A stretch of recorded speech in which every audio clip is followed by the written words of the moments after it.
राघव के लिए सुबह हमेशा एक जैसी होती थी। ग्रे और मोनोटनी के शेड्स में रंगी हुई। सूरज उगता था, लेकिन उसकी गर्मी शायद ही कभी उस तक पहुंचती। उसकी लाइफ एक वेल वॉर्न पार्ट थी। जागने का एक predictable rhythm, college lectures blur हो जाते थे और घर लौटना। इस डेली साइकिल का सबसे इंपॉर्टेंट पार्ट उसकी बस जर्नी थी। बस नंबर 47 उसकी अनविलिंग कंपेनियन थी। व्हील्स पर एक मेटल बॉक्स जो उसे उन्हीं स्ट्रीट्स से ले जाती थी। सड़क का हर पॉट होल उसे पता था। उसकी फेवरेट सीट के बगल वाली विंडो पैन में हर क्रैक और उसके स्टॉप पर दरवाजे खुलने पर होने वाली सटीक चीख। ये सरप्राइजेस से रहित एक दुनिया थी। एक स्टोरी जिसे उसने इतनी बार पढ़ा था कि उसे हर वर्ड याद था। वह अक्सर धूल भरी खिड़की से बाहर देखता रहता था। उसकी ठोड़ी उसकी हथेली पर टिकी होती थी। दुनिया एक म्यूटेड ब्लर में गुजरती रहती थी। शहर एक मिलियन स्टोरीज के साथ अलाइव था। लोग स्ट्रीट कॉर्नर्स पर हंसते थे। फ्रेंड्स टी स्टॉल्स पर इकट्ठे होते थे। बच्चे अनब्रिडल्ड जॉय के साथ पिजन का पीछा करते थे। राघव के लिए ये सिर्फ एक मूवी के सीन्स थे जिसका वह पार्ट नहीं था। उसकी अपनी एक्सिस्टेंस एक स्ट्रेट लाइन की तरह लगती थी, बिना किसी एक्साइटिंग टर्न्स या अनएक्सपेक्टेड डेटर्स के एंडलेसली आगे बढ़ती हुई। लाइफ के वाइब्रेंट कलर्स फीके पड़ते हुए लगते थे जिस मोमेंट वह बस में कदम रखता था। जर्नी लंबी थी, जिससे उसे अपने थॉट्स में खो जाने का काफी टाइम मिलता था। वह उन असाइनमेंट्स के बारे में सोचता था जिन्हें उसे कंप्लीट करना था। एग्जाम्स जो हॉरिजन पर मंडरा रहे थे, और शांत एंड इवेंटफुल वीकेंड जो उसका इंतजार कर रहा था। इस प्रेडिक्टेबिलिटी में एक निश्चित कंफर्ट था, लेकिन अंदर ही अंदर उसका एक पार्ट कुछ और चाहता था। वह एक ऐसे दिन की ख्वाहिश करता था जो पिछले दिन की कार्बन कॉपी जैसा न लगे। एक ट्यूसडे आफ्टरनून को हवा में बारिश का वादा भरा हुआ था। राघव हमेशा की तरह बस नंबर 47 में चढ़ा। डीजल और पुरानी अपहोल्स्ट्री की फेमिलियर खुशबू ने उसे एक पुराने अनइंस्पायरिंग फ्रेंड की तरह वेलकम किया। वह अपनी प्रेफर्ड सीट पर विंडो के पास गया, वह सीट जो उसे उस दुनिया का बेस्ट व्यू देती थी जिसका वह पार्ट नहीं था। जैसे ही वह बैठने के लिए गया, कुछ ने उसकी आंखें खींची।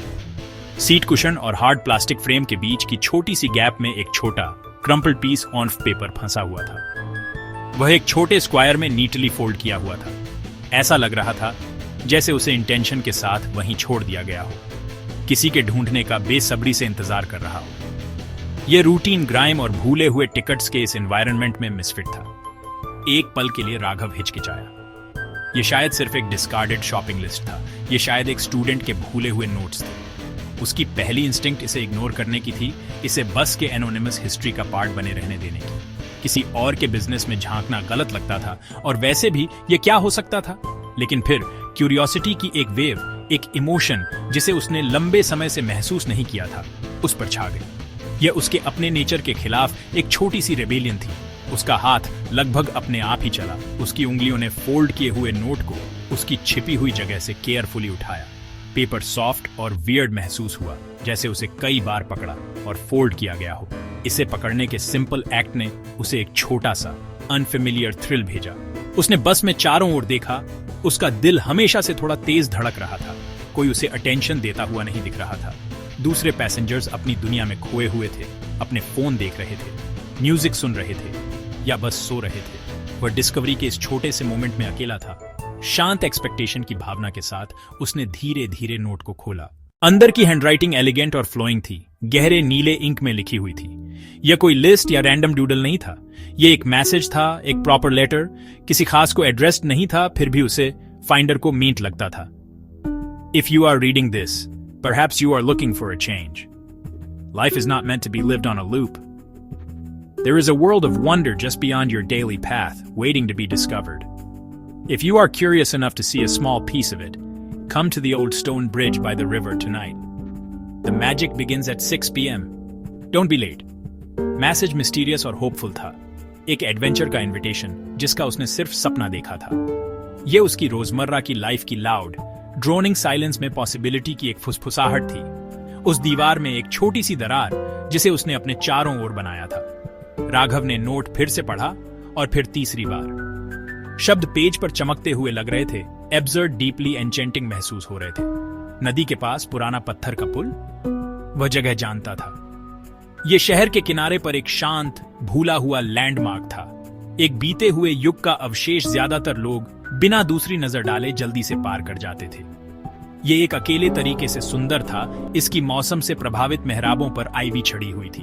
और नदी इसके नीचे धीरे से बह रही थी।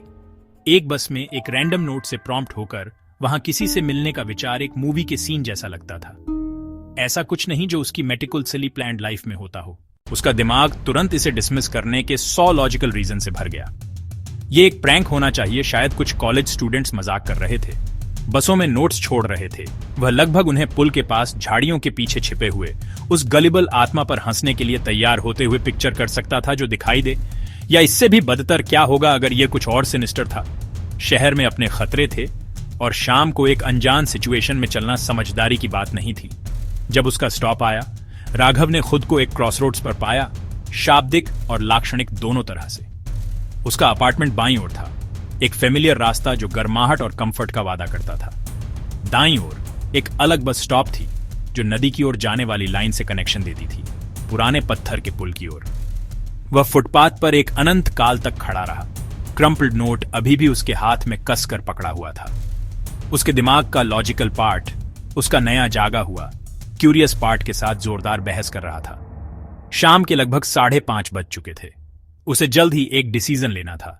अगर उसे 6 बजे तक पुल तक पहुंचना था। उसने अपने कमरे के बारे में सोचा।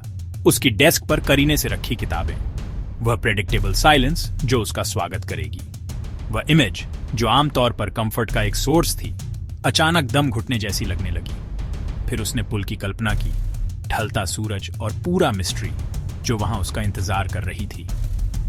पुल पर जाने के विचार ने उसके पेट में एक नर्वस, एक्साइटिंग फ्लटर भेजा। सालों में पहली बार उसे एक ऐसे चॉइस का सामना करना पड़ा जिसका कोई प्रेडिक्टेबल आउटकम नहीं था। एक गहरी सांस के साथ, जो ऐसा लगा जैसे वह उस दिन पहली बार उसके फेफड़ों को भर रही थी, राघव ने अपना चॉइस बनाया। वह दाईं ओर मुड़ा। राघव कुछ मिनट पहले ही पुराने पत्थर के पुल पर पहुंच गया। पुराने पत्थर के पुल का क्लोजअप वह पुल पर गया।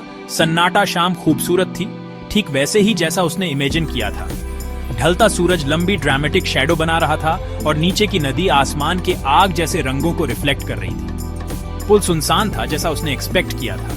नदी किनारे लगे पुराने पेड़ों की पत्तियों में एक हल्की हवा सरसराहट कर रही थी और एक मात्र आवाज पानी की धीमी गड़गड़ाहट थी। वह पुल के बीच में चला गया, ठंडी पत्थर की रेलिंग से सटकर खड़ा हो गया। उसका दिल सीने में धड़क रहा था। उसने एरिया को स्कैन किया, किसी ऐसे व्यक्ति को ढूंढ रहा था जो इंतजार करता हुआ लग रहा था, लेकिन उसे कोई नहीं दिखा। एक पल के लिए निराशा उस पर छा गई। शायद यह वास्तव में सिर्फ एक मूर्खतापूर्ण मजाक था। उसने इंतजार किया जब उसके फोन पर घड़ी 6 बजे से आगे बढ़ी, फिर 6:05। वह मुड़ने और जाने ही वाला था। मूर्खता का एक हल्का सा एहसास मन में आ रहा था। तभी उसे अपने पीछे एक धीमी आवाज सुनाई दी। राघव मुड़ा, चौंका हुआ। पुल के सिरे के पास एक पत्थर की बेंच पर एक लड़की बैठी थी जिसे उसने पहले नोटिस नहीं किया था। उसकी गोद में एक स्केचबुक थी और उसके चेहरे पर एक गर्म, दोस्ताना मुस्कान थी।